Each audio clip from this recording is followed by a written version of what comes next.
បែកអូនសឃើញភ្លាមធ្វើឲ្យបងចិត្តឆៅចង់យកមកសៅទៅបាតពលពេលប៉ះផ្ទាល់នឹងសាច់មុំបេះដូងបងបុកដូចរំសពេលនេះបេះដូងបងបាក់លុំចង់បានអូនមកដេកខួរលុងស្នេហ៍នឹងលក់មកសៅចង់ហៅពើទៅលក់នៅផ្ទះចង់សុំសៅឲ្យស៊ីជុំរើចង់ឲ្យពេលពើប្រាប់បងឲ្យលះផ្ទះបងដីពណ៌ខ្មៅត្រូវកម្មសៅយកទៅជែ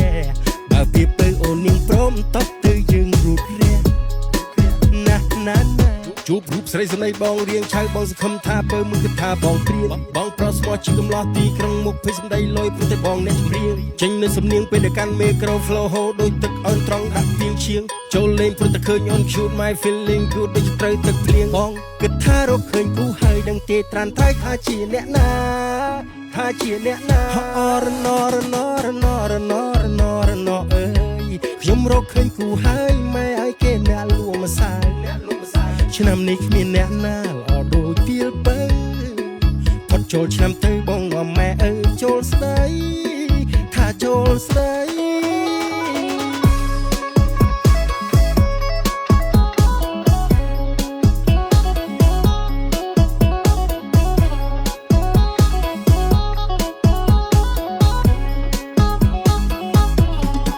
អូនលួមកសៅអូនឈរហាល់ក្តៅហើយស្បែកអូនស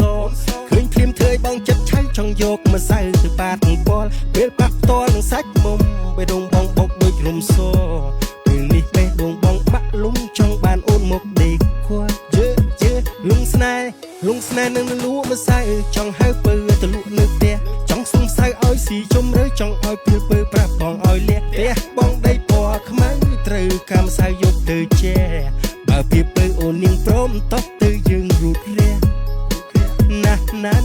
ជួបរូបស្រីស្នេហ៍បងរៀងឆៅបងសង្ឃឹមថាពើมึงគិតថាបងព្រៀងបងប្រស្មោះជាកំឡោះទីក្រុងមុខភ័យសម្ដីលយព្រោះតែបងអ្នកចម្រៀងចេញនៅសំនៀងពេលដែលកាន់មេក្រូ flow ហូរដូចទឹកអើនត្រង់ដាក់ទៀងឈៀងចូលលេងព្រោះតែឃើញអូន shoot my feeling good ដូចត្រូវទឹកភ្លៀងបងគិតថារកឃើញគូហើយដឹងទេត្រានត្រៃថាជាអ្នកណាអរណអើយខ្ញុំរកឃើញគូហើយម៉ែឲ្យគេអ្នកលួមកសាយឆ្នាំនេះគ្មានអ្នកណាល្អដូចទៀលពៅផុតចូលឆ្នាំទៅបងនាំម៉ែអើចូលស្ដីថាចូលស្ដី